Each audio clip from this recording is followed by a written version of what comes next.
గొల్యాతు ఏ ఊరివాడు? గాతు. గొల్యాతు మాటలకు భయము చెందినది ఎవరు? సౌలు, ఇశ్రాయేలీయులు. యెష్షయికి ఎంతమంది కుమారులు? 8 మంది.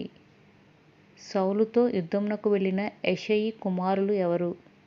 ఎలీయాబు, అబీనాదాబు, షమ్మా. దావీదు ఎన్నవవాడు? చిన్నవాడు, 8వవాడు. గొల్యాతు యుద్ధమునకు రమ్మని ఎన్ని దినములు ప్రకటించెను? 40 దినములు. సౌలు ఫిలిష్తీయులతో ఏ లోయలో యుద్ధము చేసెను? ఏలా లోయ. గొల్యాతును చంపిన వానికి రాజు ప్రకటించిన బహుమానము ఏమిటి? రాజు యొక్క కుమార్తెను ఇచ్చి పెండ్లి చేయుట. యుద్ధ భూమిలో దావీదుపై కోపపడిన దావీదు అన్న ఎవరు? ఎలీయాబు.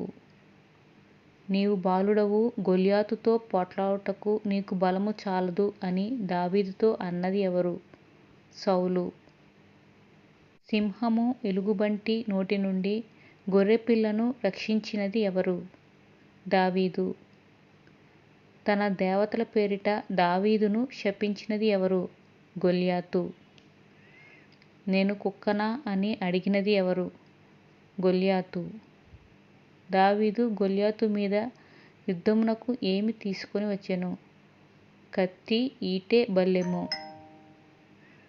వడిసెల రాతితో గొల్యాతును చంపినది ఎవరు? దావీదు. దావీదు గొల్యాతు తలను ఎక్కడికి తీసుకొని వచ్చెను? యెరూషలేము. యోనాతాను ప్రాణ స్నేహితుడు ఎవరు? దావీదు. తన దుప్పటిని, కత్తిని, విల్లును, నడికట్టును దావీదునకు ఇచ్చినది ఎవరు? యోనాతాను. సౌలు 1000 కొలదియు దావీదు 10,000 కొలదియు హతము చేసిరి అని జనులు అన్నందుకు సౌలు ఎవరి మీద కోపము తెచ్చుకొనెను? దావీదు మీద. సౌలుకు సహస్రాధిపతి ఎవరు? దావీదు. దావీదునకు భయపడిన ఇశ్రాయేలీయుల రాజు ఎవరు? సౌలు. దావీదునకు దేవుడు ఎందుకు తోడుగా ఉన్నాడు? సమస్త విషయములలో సుబుద్ధి కలిగి ప్రవర్తించినందున.